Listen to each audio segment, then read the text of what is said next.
Bueno, yo no sé si este es un buen recibimiento, pero nosotros lo vamos a mejorar con un aplauso grabado y presencial a este tótem de la radio, del periodismo, de tantas cosas que es Víctor Hugo Morales, Bienvenido. que hoy nos honra. Bienvenido. Nos honra con su presencia. Bienvenido, Víctor Hugo. Hacemos el cambio de gafas. Muchas gracias, sí, porque alguna vez me olvido. Viste que uno se olvida que está con lentes. Sí, es una cosa, es tremendo. Lo notable es que creo que me olvidé. Ah, no, acá está. Ahí está. Bueno. Doble gafa. Bueno, un placer que estés aquí en Splendid, en ¿Qué importa? Quiero establecer algunas cuestiones antes de empezar la charla. A ver si podemos establecer una regla importante. ¿Te podemos tutear? Porque vos irradiás un halo de... Aura. Aura de solemnidad, de respeto, que nos hace quedar a todos muy mal, ¿viste? A las personas grandes nos encanta que nos tuteen, nos hace Bueno. más jóvenes. Entonces te vamos a tutear. Sí, por supuesto. Porque tenemos una familiaridad, una especie de hermandad no declarada con vos a través de la radio. Muchas gracias. Víctor Hugo, hay, entre todas las cosas relatables, el fútbol es muy relatable, vos sabés de eso. ¿Qué condición tiene que tener una cosa para que se pueda ser relatada? Movimiento. Solo eso. Yo creo que sí, que con eso alcanza. Hoy un compañero mío estaba en la marcha de la protesta del INTI en el Fragor con la policía y él sin darse cuenta hizo un relato estupendo, porque había cosas que ocurrían y entonces lo podía hacer. Cualquiera de los buenos periodistas que trabajan en los móviles permanentemente relatan. Cuando se queda todo quieto se hace un poco más difícil. Incluso en el fútbol, cuando se para la pelota o se lesiona un jugador, entra el locutor comercial o el comentarista. Pero el relator cesa, porque Claro. no tiene mucho más para decir. Claro, y el relator además no puede evocar un suceso que ya pasó. Sí puede, porque... Y lo relata, pero no lo relata en tiempo real. No podés hacer... estamos con el partido 1-0. El gol a los 23 minutos, cuando fulano le pasó la pelota a fulano, y ahí le das un ritmo de relato a lo que ya sucedió y estás contando de nuevo. Sí se puede. Bueno, de hecho, ahora estoy pensándolo en voz alta, cuando sucede un gol y describen la jugada, vuelven sobre ella, haces como un segundo relato. Sí. Que contás la jugada. Y a veces es lo más importante del relato.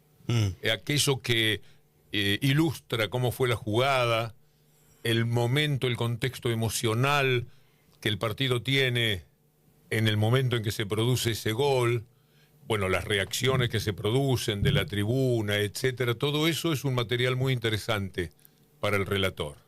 ¿Y te ha sucedido que te vas en el relato de un gol y te viene otro o te viene otra jugada que te encima? Tengo un gol en el cual los relatores cerramos los ojos y empezamos a decir a veces tonterías y a veces alguna cosa que sale bien.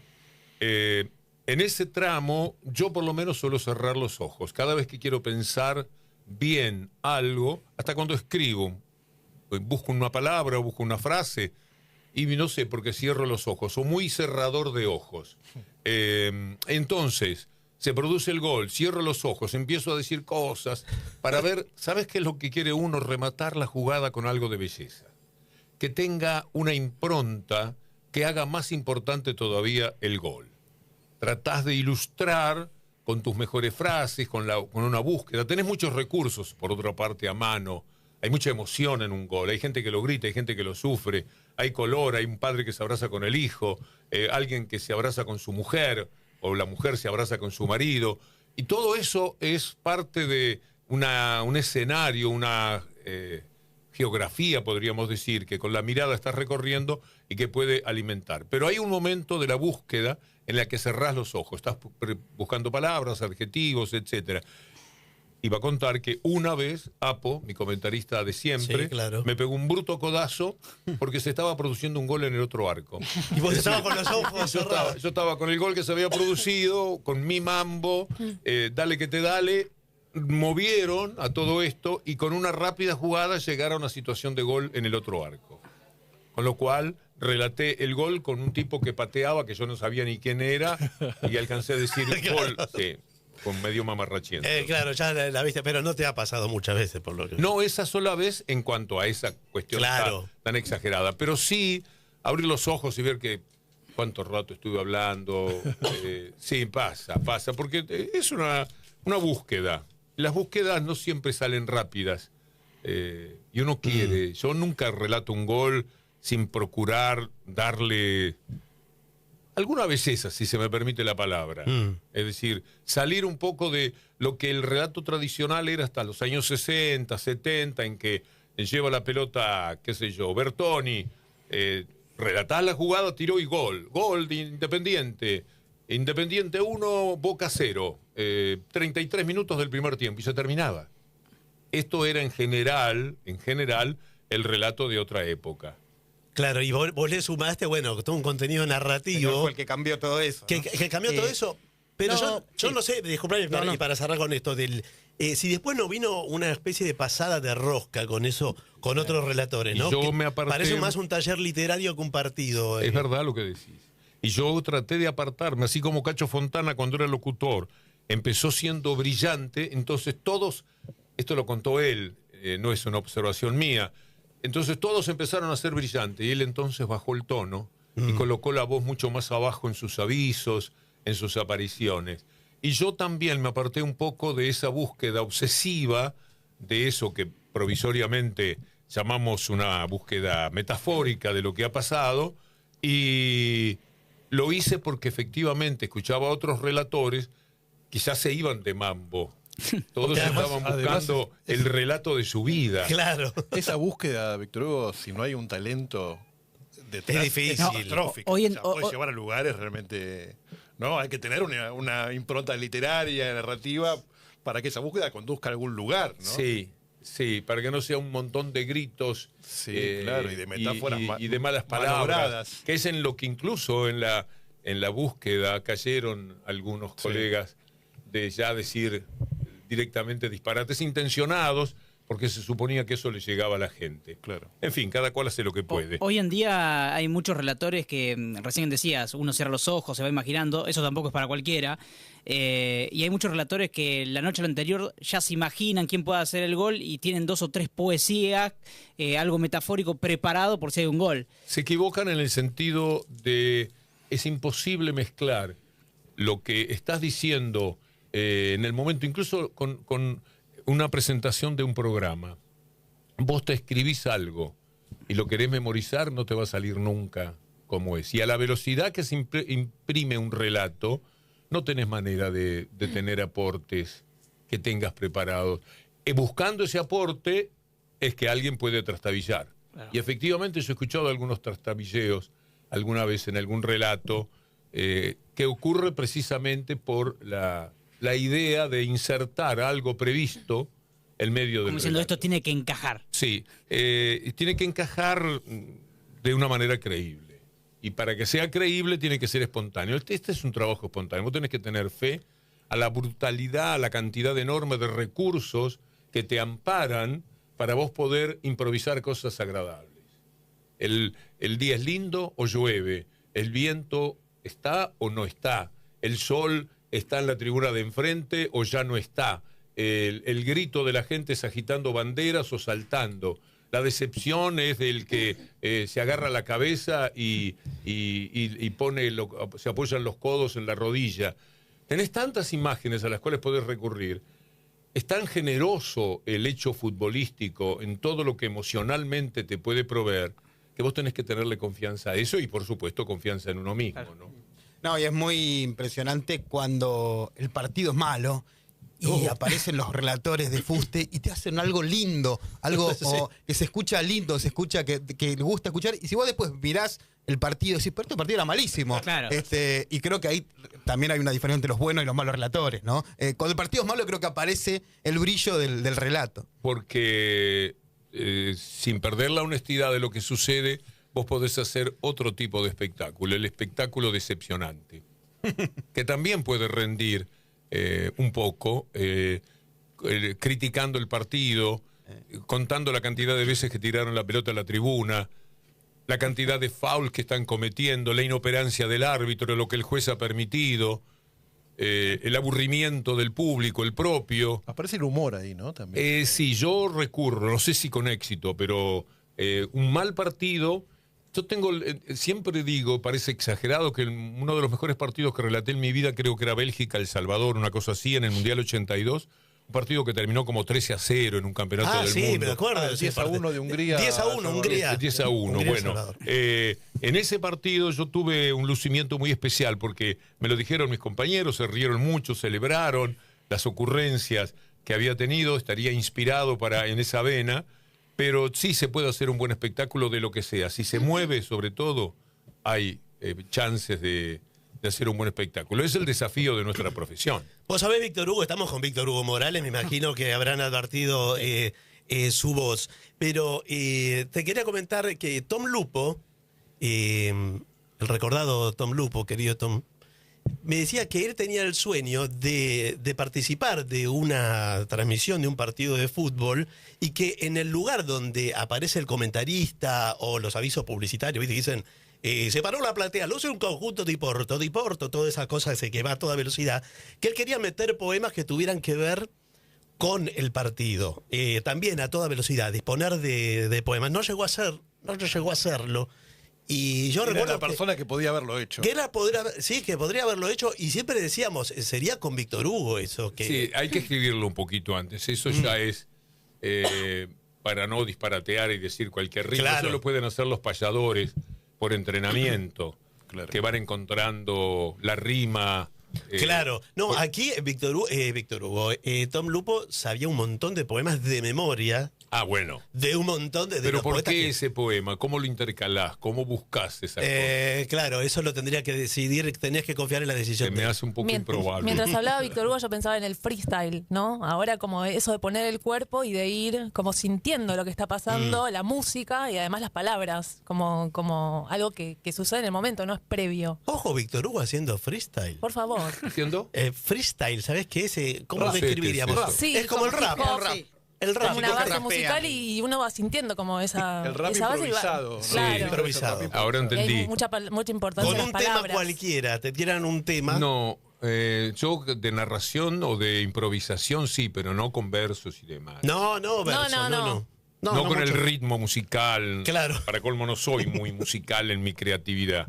No te vamos a hacer nada de todo esto. Son todas divagaciones. Son deseos. Sí. Que le pedimos a Víctor Hugo con lo que nosotros no hacemos, ¿viste? Suele pasar con la gente tan célebre como es Víctor Hugo. Vos sabés que, bueno, por supuesto, toda tu historia de relato tiene una especie de hito que es tu relación con Diego Armando Maradona. No quiero volver sobre el gol histórico de los ingleses porque ya debes estar harto, me imagino, de volver al lugar del barrilete cósmico. Pero sí que nos cuentes algo de tu relación con Diego, si esa relación perduró después del programa de Zurda, que se me ocurre que habrá sido el momento de mayor intimidad que tuviste con él. Hubo otro programa en Esa- Rusia 4 años después, de la mano del 10. Ah, de la mano del 10, Que trascendió cierto. menos que de Zurda, pero que era lo mismo que de Zurda. Éramos él y yo haciendo un programa con invitados en Moscú. Y ahí estuvimos conviviendo también 35 años, una experiencia maravillosa, porque Diego era un tipo maravilloso. Mucho más de lo que puede imaginar cualquier persona que no lo haya conocido.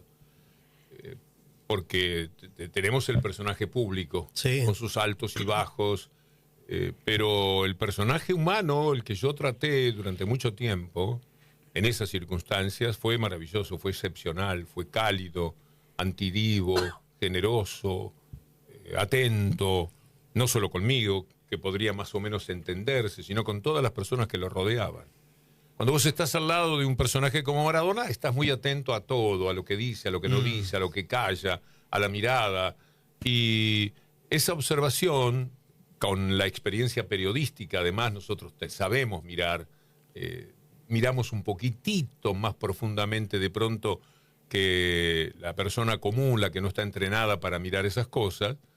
Y hasta ahí yo creo que llega el conocimiento que la gente tiene, bueno, malo, con buenas opiniones y malas de Diego. Pero haberlo conocido, haberlo tratado y ver cómo era con toda la gente que lo rodeaba durante 40 días en cada uno de los casos fue una experiencia formidable para tener una idea muy, muy buena, muy humana muy querido Diego. Porque además convivían, bueno, me imagino, no sé si paraban, por ejemplo, en el mismo hotel. No, pero yo en iba el transporte. yo iba mucho al hotel para preparar cosas, veíamos partidos juntos. ¿Ah, sí? Sí, sí. Hay un gol que celebramos de Uruguay contra Sí, Inglaterra. sí, famoso Famoso, ese. que es un meme Es ya. el grito juntos, estábamos sentados ahí mirando el partido, salimos algunas veces a cenar, pero en líneas generales el contacto se producía. Él era muy puntual, llegaba 2 horas antes del programa, a veces más, se sentaba, empezaba a escuchar al productor, qué era lo que teníamos, qué era lo que se quería, charlaba un poco conmigo y sobre todo le daba mucha bolilla a toda la gente que venía a pedirle algo. Diego es una persona muy demandada, constantemente Sí. requerían de él la firma de la camiseta, de la pelota, de la pelotita de tenis, de la pelotita de golf, de la bandera, la foto de la tía, de la sobrina, y él de verdad que era conmovedor cómo le llevaba la punta a la gente. O como cuento muchas veces, venía alguien y le decía, Diego, no le mando un saludo a mi vieja que está cumpliendo años. ¿Cómo se llama tu mamá? Rosa, acá, y entonces, dale, prendelo.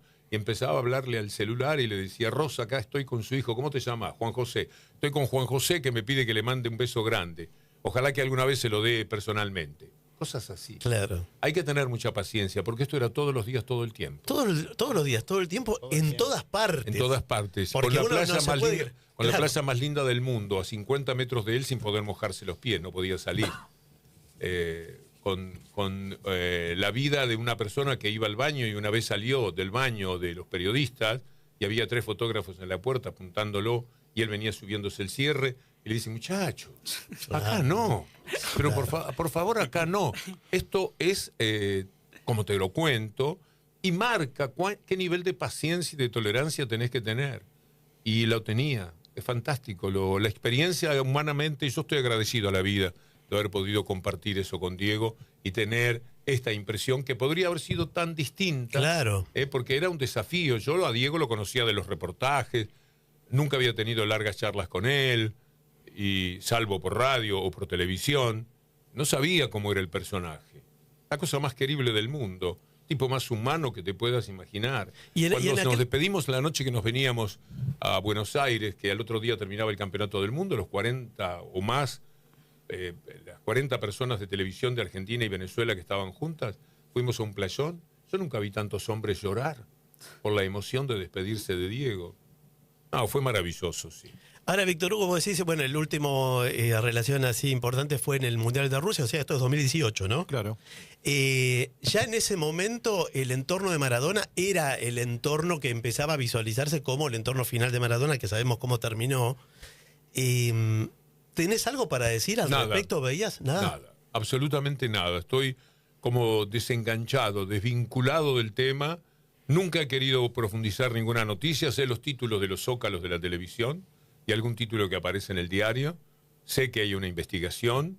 No participo de ninguna manera porque no puedo, no soy médico, no soy enfermero, no hay nada que se me ocurra acusatorio o en defensa de. Por lo tanto, no he participado. Me duele que la televisión siga usándolo, particularmente la televisión, como un elemento que vende. Vende el juicio de Diego y le sacan jugo por todos lados. Bueno, de eso se encargó la jueza también, ¿no? Que de que venda, digo, entró en esa lógica, la propia jueza. Esa es la vida de la Diego. propia jueza. La vida de Diego, hasta en eso, hasta cuando están haciendo un juicio que tiene que ver nada menos que con su adiós, hay una irregularidad de ese tipo que es impensable, es una cosa inimaginable y pasó. Ahora, y en aquellos años vos establecías contacto con el entorno de Diego, ¿lo veías como algo...? No, yo solamente común? traté eventualmente a su señora en algún viaje, a Morla, que era su abogado. Sí, y a que él me refiero sobre era todo. el referente que teníamos si alguna vez queríamos una nota de Diego o si nos pedían algo referido a Diego, porque a mí me llamaba mucha gente de todo el mundo pidiendo una nota. Pues yo le he conseguido notas a France Football, a revistas italianas, españolas. Cuando no llegaban, alguna vez recurrían a mí. Y nosotros todo lo que hacíamos era preguntarle a Morla si había chance de llegar a Diego o no. Le decíamos quién, él lo pasaba por el filtro lógico de la persona que está al lado y sabe qué riesgos o no implica una entrevista. Y después nada, soy muy amigo de un Tano muy querido por él, que vive todavía en Nápoles, que tiene la autorización para el pie de Diego y lo hace de bronce y oro. El pie de Diego, la verdadera medida que Diego se permitió tomar, y existe un molde que él lo tiene y anda por todo el mundo. La última vez me llamó para decirme si iría a París a una presentación que él hacía de una exposición general y demás. Después esto no se produjo y no he vuelto a hablar con él, pero era una persona que yo conocía. Conocí a su suegro cuando estaba casado con Claudia, tipo macanudo.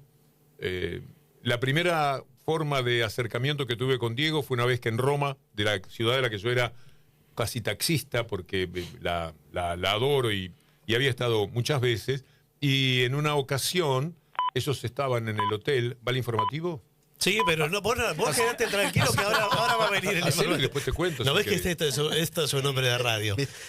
De paso queda el suspenso del Víctor Hugo taxista en Roma, prácticamente. No, taxista del suegro, y del padre de Diego. Sí. Llegan las noticias en Splendid y tras ellas seguimos con Víctor Hugo Morales, nuestro invitado de lujo aquí en ¿Qué importa? Quédate conmigo otro ratico porque está Víctor Hugo Morales visitándonos con un relato trunco que quedó en Roma. Pero retomemos. Insignificante. Estaba contando que el primer contacto así amable con Diego sucedió un día que yo se ve a pasear por la ciudad de Roma a su papá y a su suegro. Y se ve que volvieron fascinados de todo lo que habían visto. La vida a veces de personas un poco grandes está hecha a quedarse en el hotel todo el día, aburridos, dando vueltas. Y al otro día me lo crucé a Diego. Yo no vivía en ese hotel, seguramente habré ido por alguna nota o algún servicio informativo, y me lo crucé y me dijo, muchas gracias por lo de ayer, por lo de mi viejo, Mira. Y bueno, agradeció. Nada, y eso le dije que encantado de la vida, y ahí terminó la charla. Bueno, pero mirá, un paseo por Roma relatado por Víctor Hugo. Ese es como un lujito que me hubiera gustado tener. Sí, está muy bueno. Tenés que grabar audioguías. Sí. Audioguías de la ciudad. Audioguías de ciudades. ¿En italiano te imaginas? Sí, bueno, esa es una ciudad que tengo en mi cabeza, la puedo dibujar. Qué bárbaro, ¿en serio? Sí, y mirá qué difícil de dibujar amor. Roma. No es tan difícil, no. ¿Cómo no es tan difícil? Es toda enreverada. Yo la veo Roma fácil. Bajá por... No voy a hacer. Pero podría describirte fácilmente calles, nombres, etcétera, plazas de la ciudad. Porque la tengo bien aprendida, la recorrí la primera vez que estuve, desde la primera vez salí tomando nota. Sí, claro. Es muy largo de contar, se va a poner pesado el reportaje porque yo por Italia tengo un acercamiento afectivo de la historia. Era buen alumno de todo lo que tenía que ver con la historia de Roma. Cuando llegué la primera vez, lo primero que fui a buscar fue la columna de Traiano, para ver qué existía, porque la tenía dibujada en un librito mío de la secundaria. Es una ciudad y un país muy especial. Para mí es el país más lindo del mundo, Italia, porque lo tiene todo en distancias. Para que nada se pueden recorrer, sí, es verdad, ¿no? Y la mejor gastronomía del tienes mundo. una espina dorsal de la montaña, hacia los costados te vas siempre hacia la playa, hacia un mar estupendo de un lado y de otro, tenés la montaña arriba, qué sé yo, tenés la música, tenés la historia, tenés la ópera. Sobre todo yo generacionalmente pertenezco a la etapa de Domenico Modugno, de la Vanoli, claro, te viene todo y encima... Vanoni. Y encima, bueno, la ópera que te encanta. Sì. ¿Hablas italiano, Víctor Hugo? Parlo italiano Ai, abbastanza bene. L'ho imparato encanta. per quando sono stato al campionato mondiale 1990. Ho studiato moltissimo Es hermoso. perché amo la lingua, mi suona meglio che qualsiasi otra. Sí, y te queda muy bien además. Sí. Te queda muy bien el italiano. ¿Cómo hace Víctor Hugo para administrar el tiempo y saber qué ir a ver? Porque uno va a cualquier teatro de Buenos Aires y te dice, la semana pasada estuvo Víctor Hugo. El martes viene Víctor Hugo. Esta sí, la vio Víctor Hugo. ¿Sabés todo lo que hay en Buenos Aires Bueno, para tenés que ver estar casado teatro? primero con alguien que te lleve la punta y que le guste lo mismo que a vos. Claro. Eso es fundamental. Claro, Y tengo sí. esa suerte. Y después me gusta el teatro, me gusta la música, me gusta el cine, y eso está siempre afuera. Decía algo que te haya gustado mucho. Anoche Anoche, ¿qué viste? Vi Fragmentos del Caos por el grupo Cometa Brass en el teatro, y antes de anoche Cocinando con Elisa. ¿En serio? De Lucía Laragione, que es Villalonga pariente y mía. Procaccini, que Sí. son dos actrices increíbles, y el Es viernes hermosa la fui obra, sí. a ver la Sinfónica Nacional, el CCK, y el jueves y el miércoles y el martes seguro tengo que hurgar un poco. Salimos todas las noches, sí, prácticamente. Mirá, qué bien. No, Qué y no te bueno. cansa. A las eso. 8 no me cansa, al contrario, Te me nutre, descansa. te descansa. Esas cosas te hacen mucho bien al espíritu, salís de vos. Lo aburrido para mí es estar conmigo. Lo extraordinario es que alguien se ponga a recitar, a cantar, yo le presto mi corazón, el tipo me lo masajea y después me lo pone de nuevo mejorado. Sí. Alineado, de alguna Sí. forma alineada. Hay cosas. Además vivimos en una ciudad única, con Nueva York, Londres, París, Madrid ahora, que tiene como 17 o 20 comedias musicales al mismo tiempo y tiene ópera y tiene todo, pero Buenos Aires es una ciudad. Roma, por ejemplo, es mucho más aldeana. No tiene ni por asomo esta vitalidad artística contra lo que uno podría pensar, ¿no? Buenos Aires te propone todos los días un problema, porque vos estás entre muchas tentaciones de cosas que querés ver, y se te quedan en el camino muchas y se convierten en una frustración.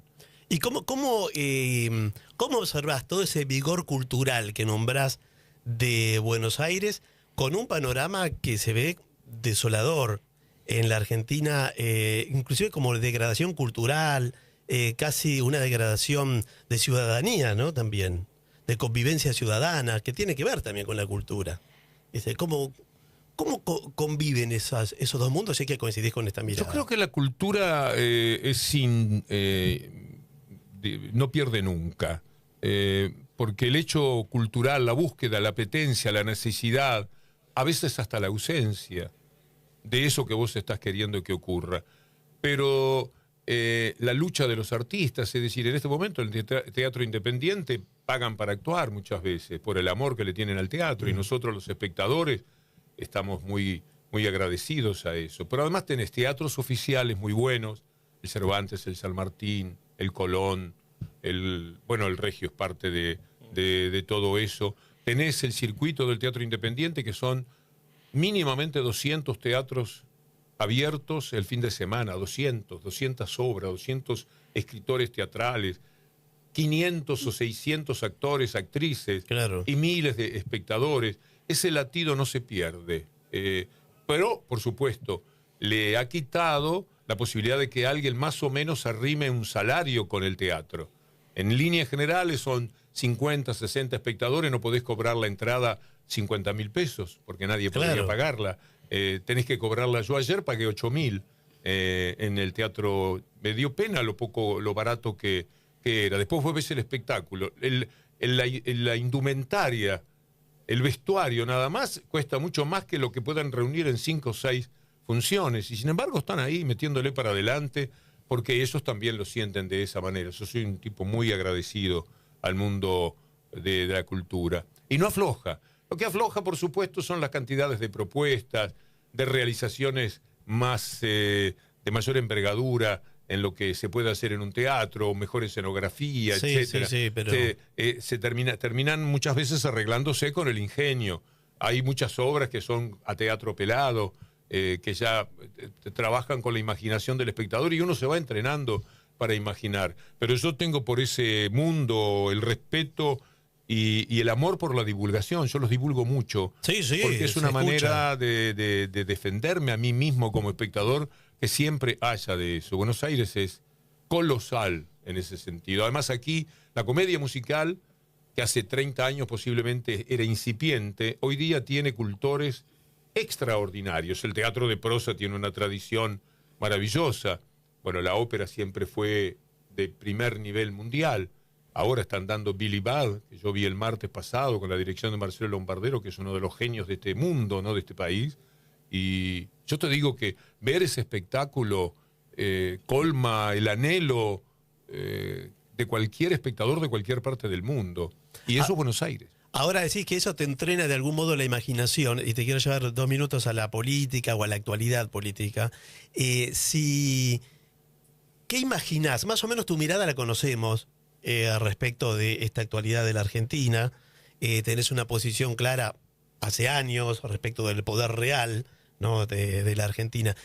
¿Qué imaginás del futuro inmediato? ¿Podés imaginar algo inclusive más allá del futuro inmediato del país? No, es inimaginable porque la posibilidad de que la derecha gane por segunda vez consecutiva, cosa muy rara, porque el neoliberalismo muestra sus uñas muy rápidamente y no puede durar más de 4 años. En 4 años hambrean, atacan la cultura. Bueno, este desastre que estamos viviendo. Y sin embargo hay una tosudez muy grande de los seguidores de la derecha y de la ultraderecha, una persistencia en el error, que ya es error humano, ya no solamente de tipo político, muy grande, por lo cual hay una cierta sensación, percepción, de que Milei mantiene una especie de 50% de adhesión. Esos 50% se vuelven 55 o 45 con movidas políticas que se den cerca de los acontecimientos electorales. En este momento da la impresión de que están tajantemente divididos y que hay una ventaja, dicen las encuestas, de 3 o 4 puntos en la provincia de Buenos Aires, que es lo que tenemos que dirimir ahora, sobre el peronismo.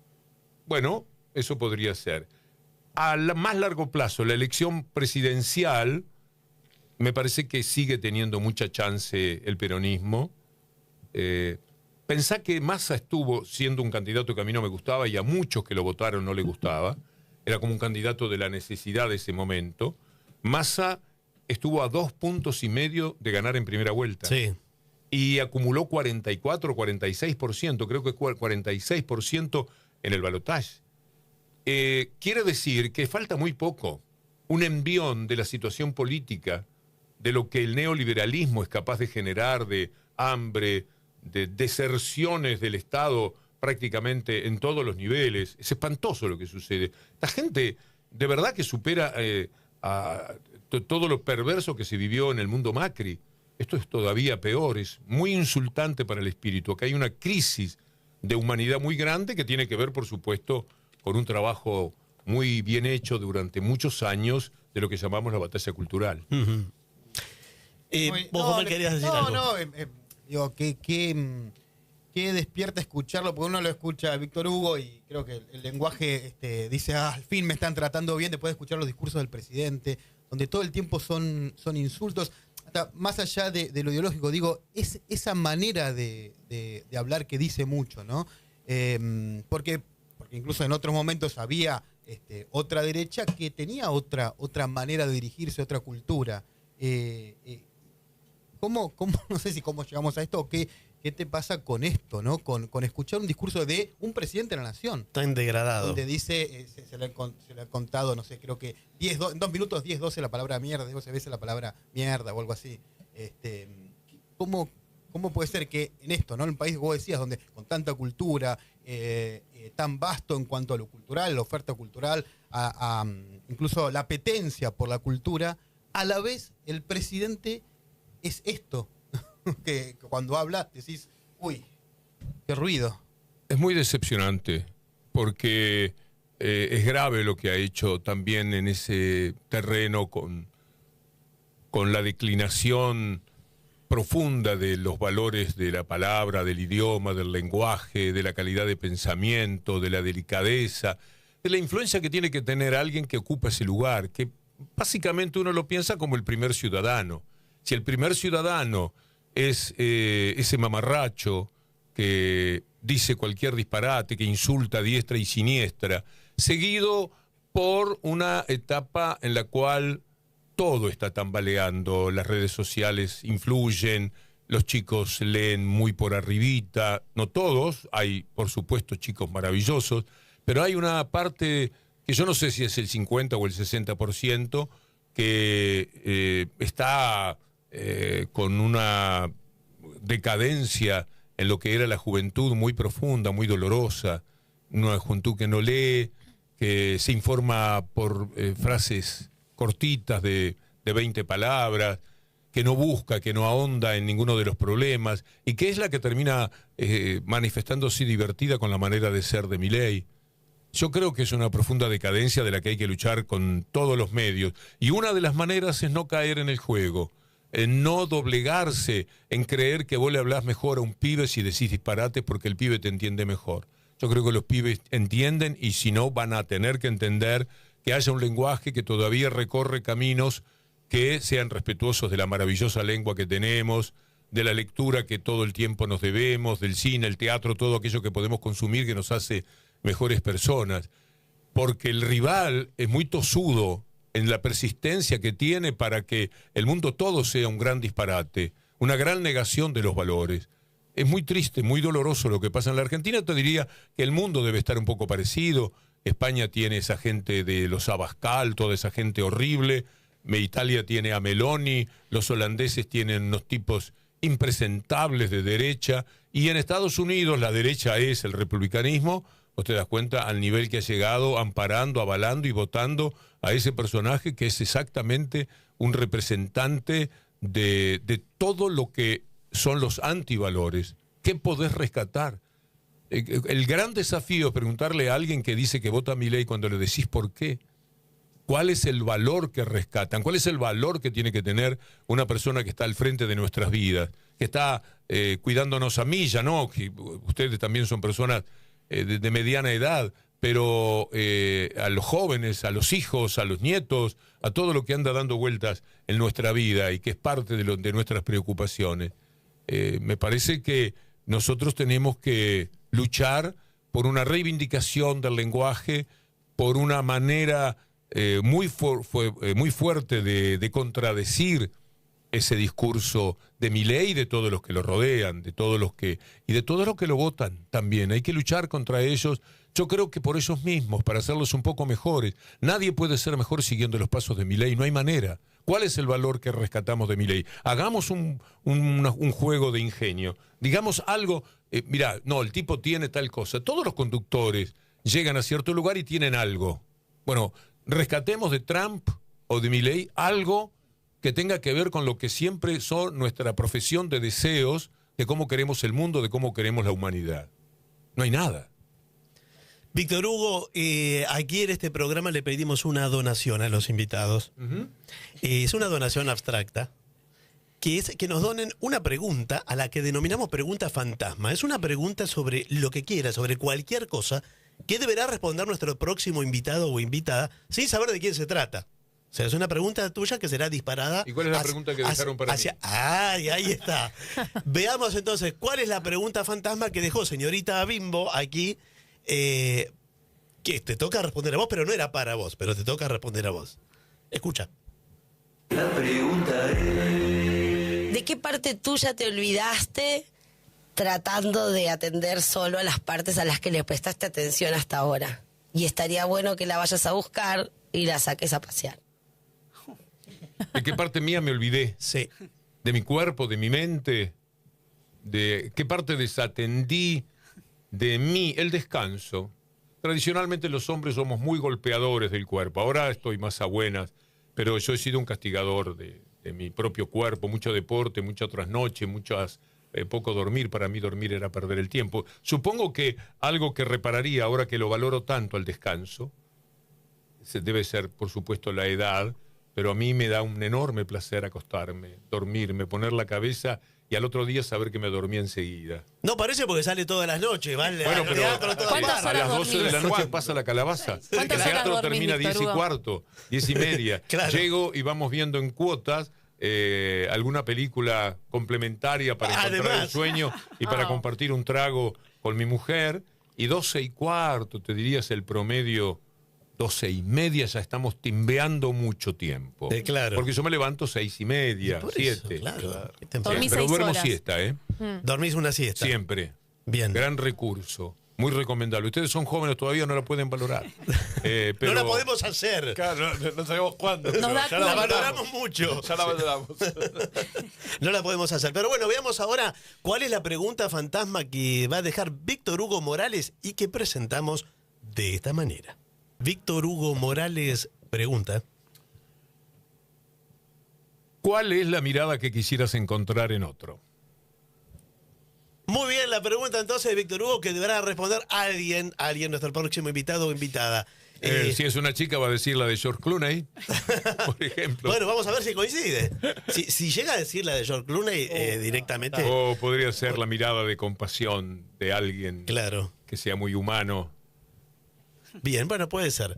Víctor Hugo, un placer enorme que hayas Para mí venido. también, muchas un gracias. súper agradecimiento. ¿Vas a ver algo esta noche? Sí, ¿Qué vas a ver? tengo ganas de ver Viento Blanco en el Dumont 4040. Bueno. Muy Tengo buena. que ver si llego, porque ¿qué hora es ahora? Es Y- a las 8. No, sí, No, recontra- Sí, Bien. pero tendría ya. que pasar por mi casa a hacer algo. Ah, bueno. Sí. Pero sería esto lo que Bien. probablemente viese, porque me la debo. De los lunes tengo todo visto. Claro, ya no te quedan obras, Claro, chicos. claro. Hagan obra porque Estrenen, Víctor por Hugo favor, tiene que me quedo, ¿no? Ya tiene que ver cosas nuevas. Gracias, Víctor Hugo. A ustedes. Un gran abrazo. Seguimos hasta las 7 de la tarde en Splendid con Qué Importa.